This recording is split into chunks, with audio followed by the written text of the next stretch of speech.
In this video, we're going to talk about what a change of basis matrix is. Okay, so I want to begin with actually a warm-up problem. So this is going to be a little bit of a review from section 4.4 when we first talked about coordinate vectors. And the reason for that is the change of basis matrix is going to generalize what we saw in section 4.4 in some ways. So I want to start with this review problem. So let's let V be R squared, that's our vector space. And then B and C are two bases for R squared. I want to let X be the vector 3, 2. And what I want to do is I want to find the coordinate vector of X relative to the basis B and the coordinate vector of X relative to the basis C. And let's remind ourselves that from section 4.4, we saw this formula for how we can find the coordinate vector. So X equaled the matrix PB times the coordinate vector, where PB was the matrix that we got when we took the vectors that are in the basis B and we wrote them as the columns. Okay, so what I'd like you guys to do is pause the video and try this for about 2 minutes. Okay, so 4, 3, 2, 1, pause the video. Pause the video for about 2 minutes and really try this question. You might find it helpful to review your notes from section 4.4 and how we got the coordinate vectors. Okay, so hopefully you guys have done that. Hopefully you guys have paused the video for about 2 minutes and started to think about this. Okay, so how do we solve this? So I can use this equation to get my coordinate vector. So I know what PB is going to be. PB is just going to be the matrix that I get when I take these vectors in the basis B and I write them as columns. So the first column is 1, 1. The next column is 2, 1. And I know what this vector X is that's on the other side. It's supposed to be 3, 2. So what I'm actually doing here is I'm solving an augmented matrix. So I need to put the vector X on the other side. So 3, 2. So all I need to do is solve this augmented matrix, and when I do, I'll get my coordinate vector. All right, so this is some review from section 4.4. So I'm actually just going to go ahead and tell you guys what this row reduces to fully. So I'm just going to put the symbol for this is row equivalent to. I'm going to skip the row operations. So this becomes 1, 0, 0, 1. And then on the right-hand side of the augmented bar, we will end up with 1 and 1. It just takes a couple of quick row operations to get there. Okay, but at this point, I can go ahead and solve. So I know that my first variable, x1, is 1. And from the second row, I get that x2 is 1. Okay, so at this point, I can write down my coordinate vector. So I was solving for x relative to b, and I know the entries of this vector now. I know that they're both 1. Okay, so that's the coordinate vector of x relative to the basis b. What if I wanted to get the coordinate vector of x relative to the basis c now, because I asked for both? Well, maybe let me organize my work a little bit here. So this was finding the coordinate vector of x relative to b. Now let's say I want to find the coordinate vector of x relative to c. Well, we do that in the same way. Except this time I would write the basis vectors of c on the left-hand side of my augmented bar. So the first column would be -1, -6. And then the next column would be -1, -2. And then I augment the vector x on the right-hand side, so 3 and 2. And again, I'm just going to tell you guys what this row reduces to, so I can talk about the heart of the question. So this will row reduce to 1, 0, 0, 1 on the left. And on the right, we will end up with 1, -4. So you might be noticing that on the left-hand side of the augmented bar, I'm just getting the identity matrix every single time. And that's not a coincidence, because these vectors over here, they're supposed to be a basis, which means there's a pivot in every row and column. So it should be row equivalent to the identity on the left-hand side of the bar. So now I know that x1 from the first row equals 1, and x2 from the second row equals -4. So I'm ready to write down my coordinate vector. So the coordinate vector of x relative to the basis c is, so the first entry is 1, and the second entry is -4.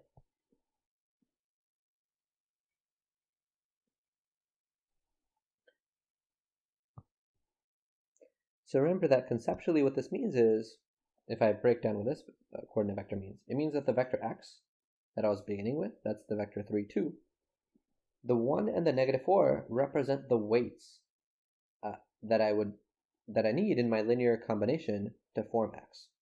So I would have 1 times the first basis vector of c, so c1, and then -4 times the next basis vector in my basis, so c2. So that's what these entries of the coordinate vector represent. Okay, so the main question that I want to focus on is, how can we switch between coordinate systems? Like if I had the coordinate vector relative to the basis b, and I wanted to get the coordinate vector relative to c, is there a way to do that quickly without having to go through this whole augmented process every single time I want to do it for a different basis? Okay. So to begin answering this question, I want to draw a picture. So imagine that this circle represents our vector space V. And then within that vector space, there's some vector x. And the types of things that we're doing is we're trying to write the coordinate vector for x relative to some basis. So let's say first that I write x in terms of its b coordinates. So let's say there's some basis b, and I want to write x in terms of its b coordinates. So when I do that, I'll get some vector. Well, let's say that vector is an Rn. So I'm assuming that the basis b has n vectors in it. So Rn. Okay, so when I write down that coordinate vector, it'll look like x coordinate vector relative to the basis b. But, like we did in the last example, sometimes I don't want the b coordinates. Sometimes I want the coordinates relative to some other basis. So let's say I instead wanted the c coordinates, where c is some other basis. Well, if I wanted the c coordinates, I would still get a vector. It's still going to be in Rn, still going to have the same number of entries, because my bases have the same number of vectors in them. But now I'll get the coordinate vector of x relative to the basis c. And what I'd like to be able to find is, I'd like to be able to find a start here, to start with this b coordinate vector, and get the c coordinate vector. It would be really nice if I could find a matrix that took me from the b coordinate vectors to the c coordinate vectors, or even maybe vice versa. So I want to know what this matrix A is. Okay, so I'm going to briefly describe one way that we can do this, and then I'll talk about another way a little bit more in detail and define this change of coordinate matrix. So let's just recall that we know that the following formula is true, that x equals pb times the coordinate vector of x relative to the basis b. So we saw this formula in section 4.4. Okay, and let's just remember what pb was. So this was the change of coordinate matrix from the basis b to the standard basis. And this was just the matrix that had the basis vectors as the columns, so b1 up until bn as the columns. Okay, so what this matrix lets me do is I multiply it by a coordinate vector in terms of the basis b, and it outputs this vector x, which is in terms of just the standard basis, my standard basis. So in my picture, what pb does is pb starts with a vector here, coordinate vector in b, and then it gives me out the original vector x. So pb does this. In the same sort of way, we could get from the c coordinate vector to v by looking at pc. Okay, but what I want to be able to do is I want to be able to start here and end up here with a c coordinate vector. Well, I know how to get from the b coordinate vector to x. And I know that PC takes me in this direction, but I want to go in the opposite direction.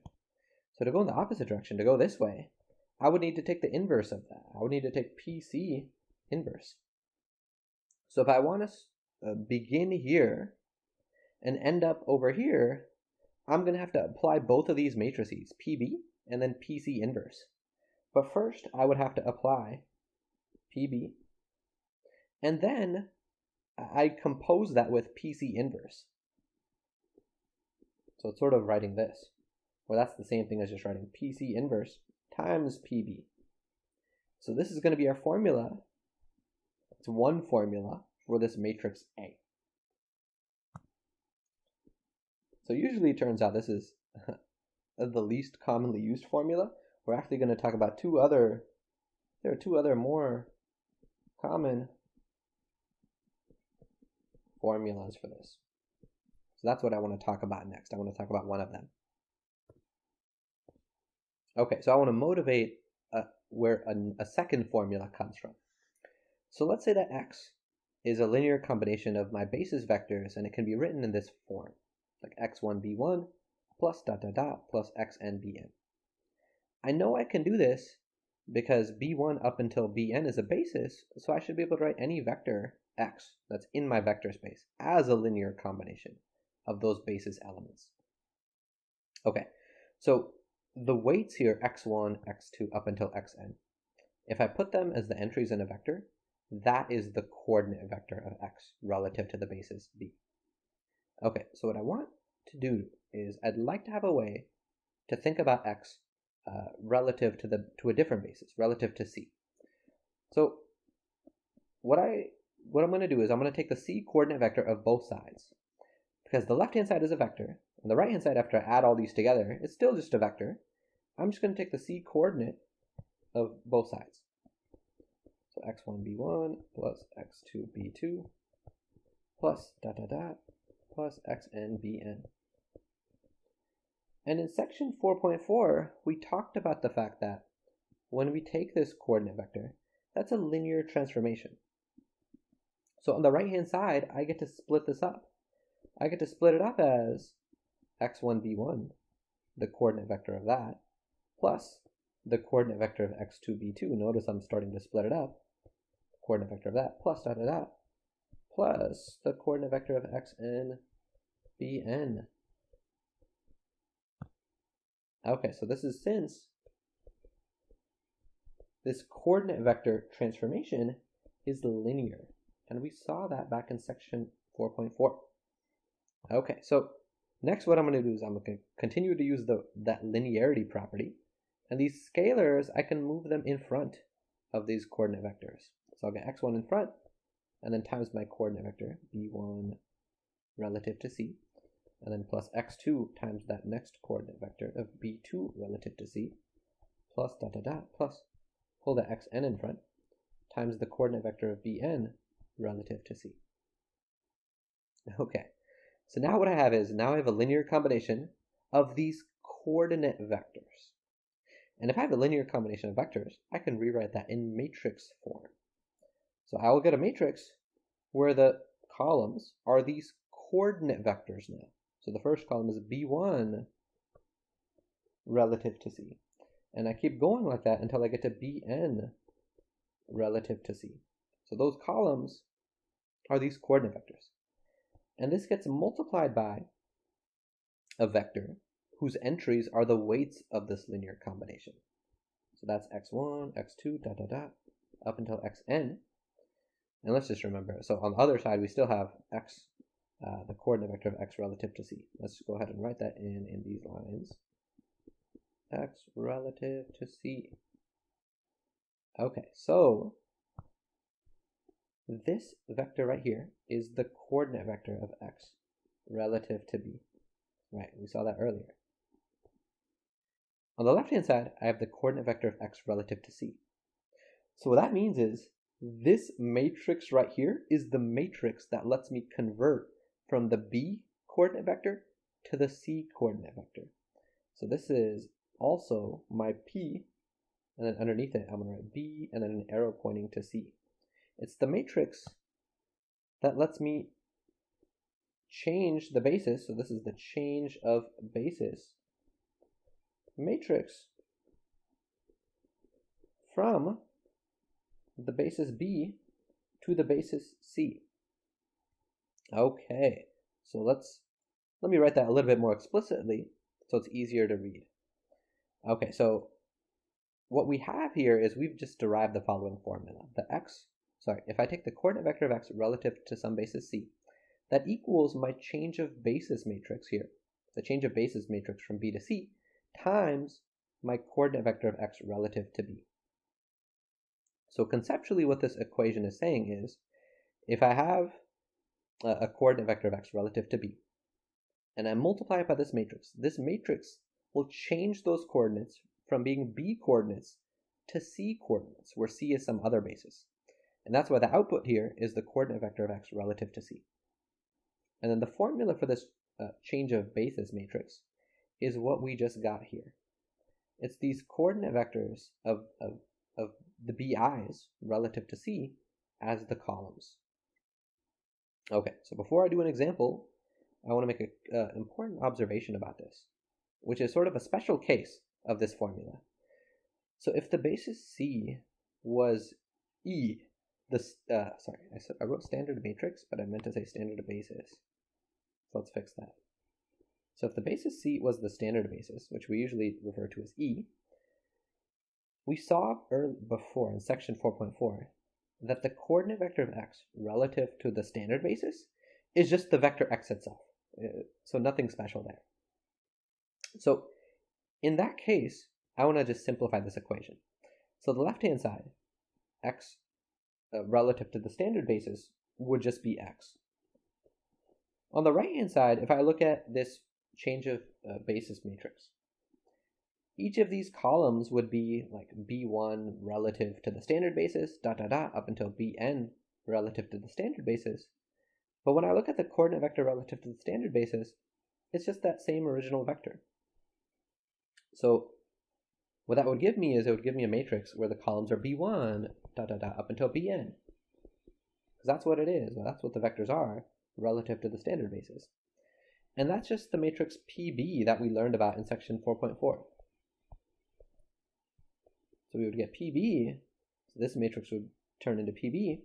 On the right-hand side, we would get the coordinate vector of x relative to b. And notice that that's the formula that we had back in section 4.4. So this matrix, remember from section 4.4, we called this the change of coordinates matrix from b to the standard basis e. And now that makes sense based off of this formula, because I just talked about this is a special case when the basis c is the standard basis. Basically what I've said is, oh, what if the c equals e, the standard basis? And if it does, I get the formula from section 4.4. And that's kind of nice. Okay, so let's do an example. We've talked a lot about theory. Let's do an example where we find this change of basis matrix. So I want to work with the same vectors that we had in the very first example. And now let's use this definition to get this change of basis matrix. So if I want to do that, well, based off of my formula, based off of this formula right here, so I definitely know that I need these columns. So the first column is b1 relative to c. So if I want to get the c coordinate vector of the vector b1, we do this how we did it in the warm-up. What I would do is I would take the basis vectors in the basis c, so -1, -6, and -1, -2. I put them on the left-hand side of the augmented bar. And then I augment it, this time not with the vector x. I augment it with the vector b1, because I'm finding the coordinate vector of b1. So I put 1, 1 here. And then we row reduce this matrix. And to save time, I'm going to tell you guys what this row reduces to completely. So I'm going to do all those steps kind of at once. So I'll get 1, 0, augmented with a fourth, so I get some fractions. 0, 1 augmented with -5/4. It's not terrible, but I do get some fractions. But that is okay. So at this point, we know that the coordinate vector of b1 relative to c is, so the entries are going to be, the first entry is 1/4. And based off of the second row, we would get the next entry is going to be -5/4. Just like we saw in that warm-up problem. Okay, so we do the same thing to get the next column, to get b2 coordinate vector. So I would form my augmented matrix. So since I'm doing this relative to the basis C, the basis vectors from C are the columns. So -1, -6, and then -1, -2. And then I'm augmenting it with the vector B2, which is 2, 1. And I'm going to go ahead, let's fix that too actually. I'm going to go ahead again and just fully row reduce this for us. So fully row reduce, this becomes 1, 0, augmented with, I think it is 3/4, whoops, 3/4, and the next row becomes 0, 1, augmented with -11/4. Okay, so now we are ready to write this next coordinate vector. So B2 is coordinate vector relative to the basis C. Based off of the first row, the entry we get is 3/4. Based off of the next row, the entry we get is -11/4. And again, the way I'm getting that is because the first row gives me the equation that x1 equals 3/4. The second row gives me the equation that x2 equals -11/4. And I'm just taking these entries and writing them in a vector. Okay, so now we know the columns of our change of basis matrix. So we're ready to write down this change of basis matrix from B to C. So the first column was 1/4, -5/4. And the second column was what we just got, 3/4, -11/4. And that is our change of basis matrix. Let's go ahead and box that. Okay, so I want to do another part to this example, which is going to show us the value of having this matrix. So referring back to the very first example that we did, let's say that x is the vector 3, 2. We know from that first example, example 1, that the coordinate vector of x relative to b was 1, 1. Let's find the c coordinate vector using this change of basis matrix. So now we're going to use our formula that the c coordinate vector of x is equal to this change of basis matrix from b to c times the coordinate vector of x relative to the basis b. And I'm going to plug in everything that we know into this formula. So we know this change of basis matrix. It's 1/4, -5/4, 3/4, and -11/4. So that's that change of basis matrix. And I was given this coordinate vector of x relative to b. We had actually found that in that earlier example. And I just need to multiply these to get the c coordinate vector. And if we multiply these, so the first entry, I'll get 1/4 times 1, and then I'll get 3/4 times 1. So that's 1/4 plus 3/4, which is 4/4, or just 1. And then for the next entry, I would get -5/4 added to -11/4. So that's -16/4, which is -4. And that is what my c coordinate vector is. It is 1, -4. And if we zoom it out and look at what we got back in the warm-up problem, notice that we got the same thing. We got the same thing for our c coordinate vector. But when we did it in the warm-up, remember, the way we got our c coordinate vector was using the original definition by forming our augmented matrix and row reducing it. The nice part about having this change of basis matrix is it took away all of that row reduction. Well, the row reduction, technically, I guess we did, to get this matrix in the first place. But once we have that matrix, it lets me just plug in what the b coordinate vector is, multiply it by my matrix, and get the c coordinate vector. So the next video, I will talk about another way to get this change of basis matrix that's a little bit more efficient than what we did here. Because what we did here, we solved this augmented matrix for every single basis vector, b1, b2, and so on. But this is going to get very tedious the more basis vectors I have. And that's what we'll talk about in the next video, a more efficient way.